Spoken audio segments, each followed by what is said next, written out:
siku ya leo tunaona tumepoteza mtoto mdogo sana. July 7th, commonly known as Sabasaba and traced back to the 1990 during the clamor for multi-party politics, is likely to be the center of focus of the ongoing Gen Z protest when they assemble in churches. This coming even after the president faced Kenyans' fury in a rare X-Space meeting yesterday. Chebet Birir with more on this. Sunday, July 7th, 2024, may mark the climax of the ongoing anti-government protests as Gen Zs team up with millennials, some churches and other activists to fight against President William Ruto and his administration's alleged corruption and impunity. Ruto mas! Ruto mas! Sio Kalonzo anasema hiyo, ni Kenya nzima. Mimi nipata fursa ya kwenda kwa City Mortuary, kwa Kenyatta National Mortuary, na nikaona vile vijana wengine hata bongo zao zimelupuliwa kama by nuclear bomb katika nchi ambayo inaita nchi ya demokrasia.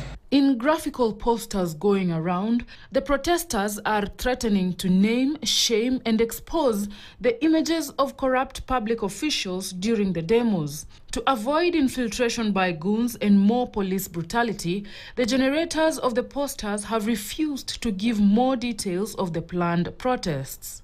In an online campaign that led to the president's engagement with Gen Z agitators on X Spaces, more pressure is mounting on him to fire government bureaucrats, including members of Ruto's cabinet, especially those with questions about their integrity. There have been concerns that individuals close to power have become overnight multimillionaires, openly displaying opulence while the masses continue to suffer.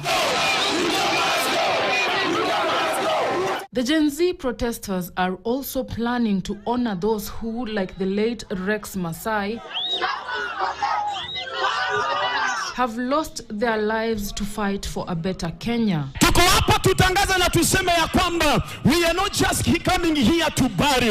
We are coming here for a new beginning in the nation of Kenya and in the land of Kenya. Additionally, the protesters want Ruto to, among other steps, drop the Chief Administrative Secretary position and change Kenya Kwanza's leadership in the National Assembly.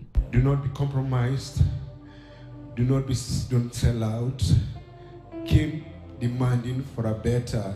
There's something Kikuyu say, don't go down. The demands you're making are sensible. And if they ask you who is our leader for this movement, it's the Kenyan Constitution.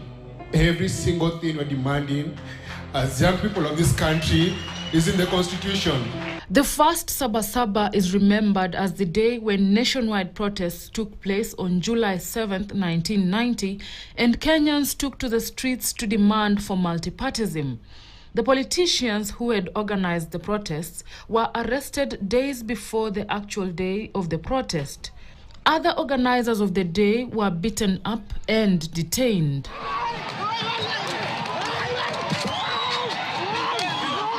Chebet Birir, KTN News, Nairobi.